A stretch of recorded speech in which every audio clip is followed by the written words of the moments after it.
ಇವತ್ತಿನ ರೆಸಿಪಿ ಒಂದು ತುಂಬಾ ರೊಟೀನಾಗಿ ಅಲ್ದೇ ಬಾಯಿಗೆ ಏನಾದ್ರು ರುಚಿಯಾಗಿ ಡಿಫ್ರೆಂಟಾಗಿ ಬೇಕು ಅನ್ನೋರಿಗೆ ತುಂಬಾ ಈಸಿಯಾಗಿ ಮತ್ತು ಟೇಸ್ಟಿಯಾಗಿ ಮಾಡ್ಕೊಳ್ಬೋದು ಅಂತ ಒಂದು ಪಾಲಕ್ ಈರುಳ್ಳಿ ಖಾರ ತೊಗೊಂಬಂದಿದ್ದೀನಿ. ಸಿಕ್ಕಾಪಟ್ಟೆ ಸಿಂಪಲ್ಲು, ಸಖತ್ ಟೇಸ್ಟಿಯಾಗಿರುತ್ತೆ. ಬಿಸಿ ಬಿಸಿ ಅನ್ನಕ್ಕೆ, ಚಪಾತಿಗೆ, ದೋಸೆಗೆ, ಚಟ್ನಿ, ಪಲ್ಯ ಇದೆಲ್ಲ ಅಲ್ದೇ ಇದು ಸಖತ್ ಒಳ್ಳೆ combination. So welcome back to new home cooking channel. ನಾನು ನಿಮ್ಮ ವನಿತಾ. ಬನ್ನಿ ಹಾಗಾದರೆ ಮಾಡೋ ಪ್ರೊಸೆಸ್ ನೋಡೋಣ.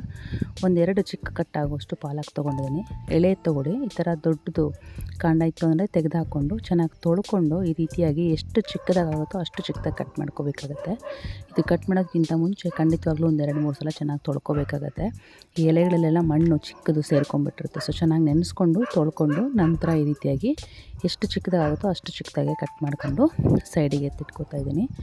ನಂತರ ಒಂದು ಮಿಕ್ಸಿ ಜಾರ್ಗೆ 2 ದೊಡ್ಡ ಈರುಳ್ಳಿನ ಸುಮಾರಾಗಿ ಕಟ್ ಮಾಡಿಕೊಂಡು ಆ್ಯಡ್ ಮಾಡ್ಕೋತಾ ಇದ್ದೀನಿ. ನೀವು ಕ್ವಾಂಟಿಟಿ ನೋಡಿಕೊಂಡು ಕಡಿಮೆ ಅಥವಾ ಜಾಸ್ತಿ ಮಾಡ್ಕೋಬೇಕಾಗತ್ತೆ. ನಾನು ಮಾಡ್ತಾ ಇರೋಂಥ ಕ್ವಾಂಟಿಟಿ ಒಂದು 2-3 ಜನಕ್ಕೆ ಸರಿ ಹೋಗುತ್ತೆ.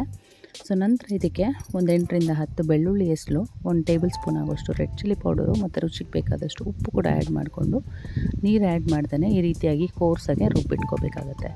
ನಂತರ ಒಂದು ಬಾಣಲೆಗೆ ಒಂದು 3-4 ಟೇಬಲ್ ಸ್ಪೂನ್ ಆಗೋಷ್ಟು ಎಣ್ಣೆ ಆ್ಯಡ್ ಮಾಡಿಕೊಂಡು ಇದಕ್ಕೆ ಸಾಸಿವೆ, ಜೀರಿಗೆ, ಕಡಲೆಬೇಳೆ ಮತ್ತು ಉದ್ದಿನಬೇಳೆ ಆ್ಯಡ್ ಮಾಡಿಕೊಂಡು ಸಾಸಿವೆ ಎಲ್ಲ ಸಿಡಿಯೋವರೆಗೂ ಚೆನ್ನಾಗಿ ಫ್ರೈ ಮಾಡ್ಕೋಬೇಕಾಗುತ್ತೆ.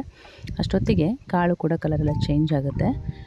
ಇದಕ್ಕೆ ನೆಕ್ಸ್ಟು ಒಂದೆರಡು ಒಣಮೆಣ್ಸಿನ್ಕಾಯಿ ಮತ್ತು ಒಂದು ಸ್ವಲ್ಪ ಕರಿಬೇವೆಲೆ ಕೂಡ ಆ್ಯಡ್ ಮಾಡಿಕೊಂಡು ಒಂದು ಸ್ವಲ್ಪ ಈ ಒಗ್ಗರಣೆ ಬೆಂದ ನಂತರ ನಾವು ಆಲ್ರೆಡಿ ರುಬ್ಬಿಟ್ಕೊಂಡಿದ್ದಂಥ ಖಾರ ಮಿಶ್ರಣನ ಆ್ಯಡ್ ಮಾಡಿಕೊಂಡು ಚೆನ್ನಾಗಿ ಒಂದು ಸಲ ಕಂಬೈನ್ ಮಾಡ್ಕೋಬೇಕಾಗತ್ತೆ. ಇದೆಲ್ಲ ಕಂಬೈನ್ ಆಗಿ ಚೆನ್ನಾಗಿ ಎಣ್ಣೆ ಎಲ್ಲ ಬಿಟ್ಟು ಬರೋವರೆಗೂ ಒಂದು ಸ್ವಲ್ಪ ಗ್ರೇವಿ ಗಟ್ಟಿಯಾಗೋವರೆಗೂ ಚೆನ್ನಾಗಿ ಇದನ್ನು ಲೋ ಫ್ಲೇಮಲ್ಲಿ ಇಟ್ಕೊಂಡೇ ಬೇಯಿಸ್ಕೋಬೇಕಾಗತ್ತೆ. ನೋಡ್ತಾ ಇರ್ಬೋದು ಎಣ್ಣೆ ಎಲ್ಲ ಬಿಡ್ತಾ ಇದೆ, ಗಟ್ಟಿಯಾಗಿದೆ. ಈ ಸ್ಟೇಜಲ್ಲಿ ಚಿಕ್ಕದಾಗಿ ಕಟ್ ಮಾಡ್ಕೊಂಡಿರೋಂಥ ಪಾಲಕ್ ಸೊಪ್ಪನ್ನ ಕೂಡ ಆ್ಯಡ್ ಮಾಡಿಕೊಂಡು ಚೆನ್ನಾಗೆಲ್ಲ ಮಿಕ್ಸ್ ಮಾಡ್ಕೋಬೇಕಾಗತ್ತೆ. ಇದನ್ನ ಚೆನ್ನಾಗೆಲ್ಲ ಕಂಬೈನ್ ಮಾಡಿಕೊಂಡು ಮುಚ್ಚಿಕೊಂಡು ಲೋ ಫ್ಲೇಮಲ್ಲೇ ಪಾಲಕ್ ಸೊಪ್ಪೆಲ್ಲ ಕಂಪ್ಲೀಟಾಗಿ ಬೆಂದು ಸ್ಮ್ಯಾಶ್ ಆಗೋವರೆಗೂ ಚೆನ್ನಾಗಿ ಬೇಯಿಸ್ಕೋಬೇಕಾಗತ್ತೆ. ಮಧ್ಯದಲ್ಲಿ ತಿರುಗಿಸ್ಕೊಂಡು ಚೆನ್ನಾಗಿ ಬೇಯಿಸ್ಕೊಳ್ಳಿ, ಇಲ್ಲ ಅಂತಲೇ ತಳ ಹಿಡ್ಕೊಳ್ಳುತ್ತೆ. ಚೂರು ತಳ ಹಿಡ್ಕೊಂಡೆ ತೊಂದರೆ ಇಲ್ಲ, ಟೇಸ್ಟ್ ಚೆನ್ನಾಗಿರುತ್ತೆ. ಬಟ್ ತುಂಬ ಹಿಡ್ಕೊಂಡ್ರೆ ಸೀದೋಗ್ಬಿಡುತ್ತೆ.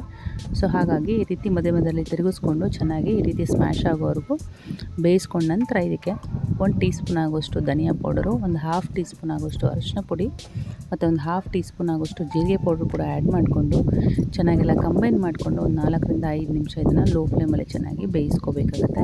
ಇದು ಬೇಯೋಷ್ಟೊತ್ತಿಗೆ ಆರಾಮಾಗಿ ಎಣ್ಣೆ ಕೂಡ ಬಿಟ್ಕೊಳ್ಳೋಕೆ ಸ್ಟಾರ್ಟ್ ಆಗುತ್ತೆ. ಒಂದು ವೇಳೆ ಎಣ್ಣೆ ಬಿಟ್ಕೋತಲ್ಲ ಅಂದರೆ ಫರ್ದರ್ ಇನ್ನು ಸ್ವಲ್ಪ ಹೊತ್ತು ಬೇಯಿಸ್ಕೊಳ್ಳಿ. ಸೊ ದಟ್ ಎಣ್ಣೆ ಬಿಟ್ಕೊಂಡ್ರೆ ತುಂಬಾ ಟೇಸ್ಟ್ ಚೆನ್ನಾಗಿರುತ್ತೆ. ನೋಡ್ತಾ ಇರ್ಬೋದು.